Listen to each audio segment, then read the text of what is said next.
Hello दोस्तों, welcome to English for all. आज हम पढ़ेंगे सैल्वाडोर और इस कहानी को लिखा है डब्ल्यू सोमरसेट मॉगम ने। बहुत ही प्यारी सी सिंपल कहानी है। एक इंसान की जर्नी और उसके लाइफ एक्सपीरियंसेस के बारे में आपको बताया जाएगा, कैसे वो अपनी लाइफ में अप्स एंड डाउन्स को फेस करता है, स्ट्रगल करता है। बहुत अच्छी कहानी है और उम्मीद है आपको ये कहानी पसंद आएगी और आप सभी को ये स्टोरी सुननी चाहिए। तो चलिए शुरू करते हैं। सैल्वाडोर 15 साल का एक बच्चा है जो हमेशा हंसता मुस्कुराता रहता है, खुश रहता है हमेशा। उसकी आंखों को देखकर ऐसा लगता ही नहीं कि उसे कोई टेंशन हो किसी बात की। हमेशा खुश रहता है। उसके फादर फिशरमैन थे, मछुआरे थे, तो हर सुबह समुंदर के किनारे पर आकर खड़ा हो जाता। बहुत कम कपड़े पहनता और उसका जिस्म बहुत पतला दुबला था। सैल्वाडोर हमेशा पानी में खेलता रहता था। उसके पैरों की स्किन बहुत सख्त हो चुकी थी क्योंकि वो पैरों में कोई भी स्लीपर्स या शूज नहीं पहनता था। सैल्वाडोर की जिंदगी बहुत सिंपल थी, उसको कोई टेंशन नहीं थी। पूरे दिन समुंदर के पानी में रहता था और किनारे के पास पड़े पत्थरों से खेलता रहता था। दोस्तों, मैं आपको बता दूं, सैल्वाडोर के फादर के दो बिजनेस थे। एक तो वो मछली पकड़ते थे, मछुआरे थे, और दूसरा बिजनेस था वाइन यार्ड का। वाइन यार्ड उस जगह को कहते हैं जहां पर शराब बनाई जाती है। सैल्वाडोर के दो छोटे भाई भी थे जिनका वो बहुत ज़्यादा ख्याल रखता था। तो कहानी के स्टार्टिंग में सैल्वाडोर के बचपन को बताया गया है कि कैसे वो एक सिंपल लाइफ जिया करता था और बहुत ही खुश था। लेकिन धीरे धीरे वक्त बीतता गया और देखते ही देखते सैल्वाडोर भी बड़ा हो गया। दोस्तों, सैल्वाडोर को एक लड़की से प्यार हो गया था। लड़की बेइंतहा खूबसूरत थी। सैल्वाडोर और उस खूबसूरत लड़की की इंगेजमेंट भी हो जाती है। लेकिन इसी दौरान सैल्वाडोर आर्मी को ज्वाइन कर लेता है।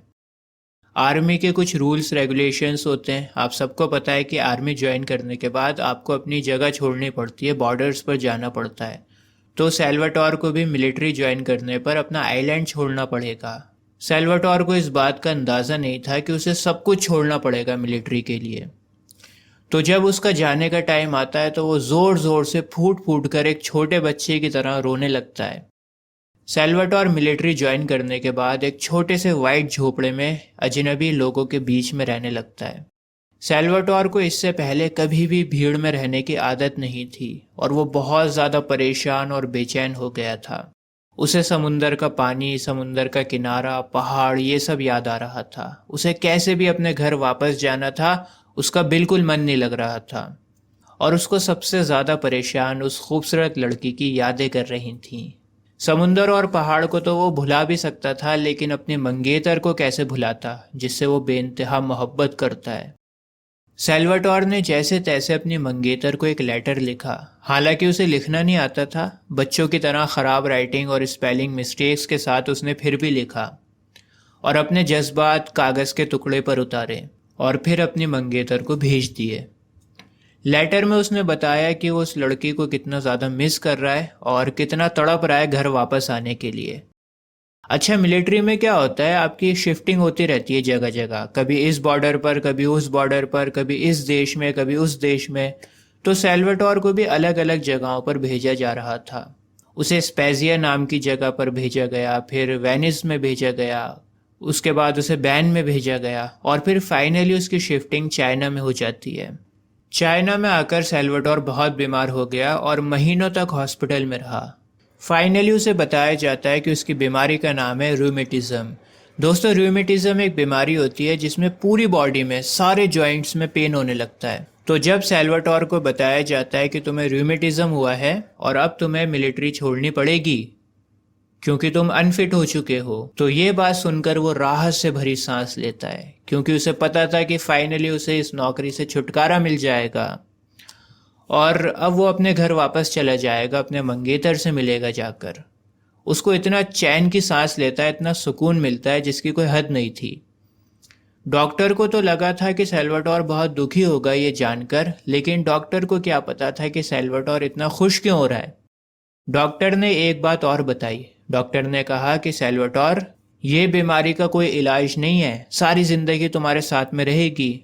लेकिन सैल्वाडोर ने डॉक्टर की इस बात को ज़्यादा ध्यान से नहीं सुना क्योंकि उसे वापस जाने की इतनी ज़्यादा खुशी हो रही थी, इतनी ज़्यादा एक्साइटमेंट हो रही थी। वो सोच रहा था कि मैं अपने आइलैंड पर वापस जाऊंगा, अपने मंगेतर से मिलूंगा, बड़ा एक्साइटेड था। बहुत लंबा सफ़र तय करके फाइनली वो अपने घर पर पहुंच गया। सेल्वाटोर का वेलकम करने के लिए उसके फादर, उसकी मदर, उसके दोनों भाई वहां पर मौजूद थे। सभी लोग वहां पर थे, लेकिन वो लड़की वहां पर नहीं थी जिससे उसकी इंगेजमेंट हुई थी। सेल्वाटोर जब देखता है कि वो लड़की वहां पर नहीं है तो बड़ा परेशान हो गया। उसकी आंखें इधर से उधर उस लड़की की झलक पाने के लिए तड़प रही थीं। फाइनली उसने पूछ ही लिया कि मेरी मंगेतर कहाँ पर है। सेल्वाटोर की माँ ने कहा कि मुझे नहीं पता, हम लोग ने उसे 2-3 हफ्तों से कहीं नहीं देखा। उसी रात सेल्वाटोर खुद उस लड़की से मिलने उसके घर पर गया। लड़की आराम से अपनी माँ के साथ में बैठी हुई थी घर के बाहर। सेल्वाटोर इतने वक्त के बाद उस लड़की से मिल रहा था तो उसको थोड़ी सी शर्म आ रही थी। सेल्वाटोर ने मिलते ही सबसे पहला सवाल किया कि क्या तुम्हें मेरा लेटर मिला था, जिसमें मैंने तुम्हें बताया था कि मैं घर वापस आने वाला हूँ। लड़की कहती है हाँ, हमें मिला था तुम्हारा लेटर, और आइलैंड के बच्चों ने हमें बताया कि तुम बीमार हो चुके हो। सेल्वाटोर एक्साइटेड होकर कहता है हाँ, इसी वजह से तो मैं यहाँ पर आया हूँ।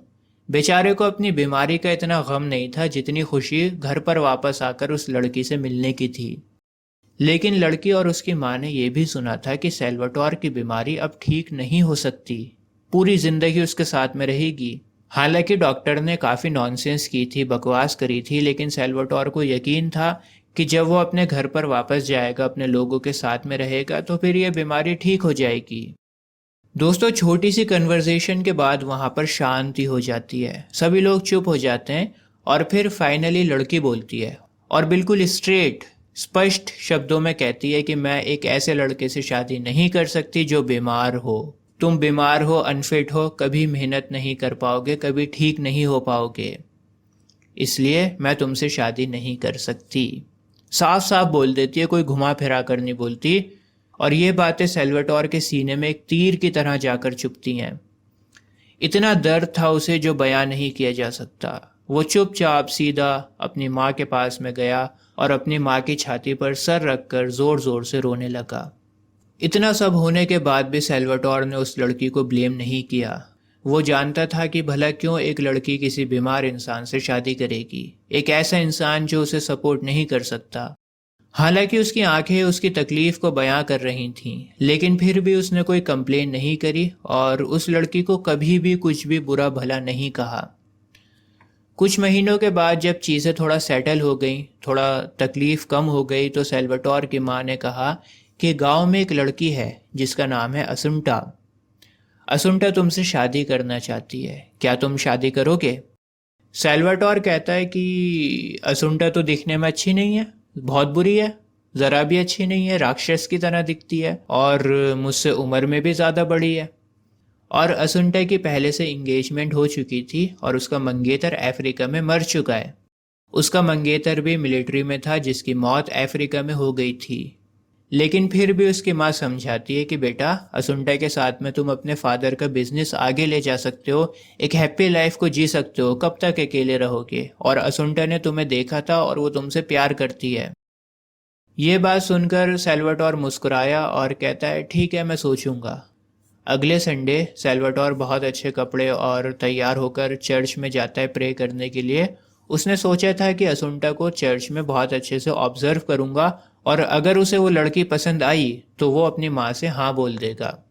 और फिर फाइनली असुंटा को ऑब्जर्व करने के बाद अपनी माँ से कहता है कि माँ, मैं शादी करने के लिए तैयार हूँ। इसके बाद दोनों की शादी हो जाती है और दोनों एक छोटे से घर में सेटल हो जाते हैं। असुंटा हालांकि दिखने में ज़रा भी अच्छी नहीं थी, लेकिन उसका दिल बहुत साफ था, बहुत केयरिंग था। असुंटा सेल्वाटोर का बहुत ध्यान रखती थी, बहुत केयरिंग थी और दोनों एक दूसरे के साथ में बहुत खुश थे। जब असुंटा को पता लगता है कि एक लड़की ने सेल्वाटोर को ठुकरा दिया था तो असुंटा को बहुत ज़्यादा गुस्सा आता है और बुरा लगता है और वो उस लड़की को बुरा भला बोलने लगती है। असुंटा कहती है कि कोई कैसे इतने अच्छे इंसान को रिजेक्ट कर सकता है। दोस्तों, अब असुंटा और सेल्वाटोर के बच्चे भी हो गए थे। सेल्वाटोर की ज़िंदगी मुश्किल थी। वो बहुत मेहनत करता था, फिशिंग सीजन में अपने भाइयों के साथ में 6 से 7 मील दूर जाया करता था मछली पकड़ने। कटल फिश की बहुत ज़्यादा डिमांड थी मार्केट में, तो कटल फिश को पकड़ने के लिए वो लोग पूरी पूरी रात बोट में पड़े रहते थे। दूसरी तरफ सैल्वाटोर को वाइन यार्ड को भी संभालना था। बीमारी की वजह से कई बार उसकी हड्डियां, उसकी पसलियां दर्द करती थीं, तो वो काम के बीच में सिगरेट्स पी लिया करता था और वहीं पर लेट जाया करता था। कभी कभी सैल्वाटोर अपने साथ में अपने बच्चों को भी समुंदर में ले आता था नहलाने के लिए। उसके दो बच्चे थे, बड़ा बच्चा 3 साल का था और छोटा बच्चा 2 साल से भी कम उम्र का था। सैल्वाटोर दोनों बच्चों को एक एक करके बड़े प्यार से नहलाता, छोटे बच्चे को हथेली पर बैठाकर खूब हंसता, और जब सैल्वाटोर हंसता तो ऐसा लगता जैसे मानो फरिश्ता हंस रहा हो। इतनी परेशानियां भी सैल्वाटोर के चेहरे से हंसी को छीन न सकीं। सैल्वाटोर में एक ऐसी क्वालिटी थी जो हर किसी में नहीं होती, और वो क्वालिटी थी गुडनेस। इतना सब होने के बाद भी उसकी अच्छाई, उसकी गुडनेस हमेशा उसके साथ में रही। तो दोस्तों, ये थी हमारी सिंपल सी कहानी। कैसी लगी मुझे कमेंट्स में लिखकर ज़रूर बताना। आज के लिए बस इतना ही। जय हिंद।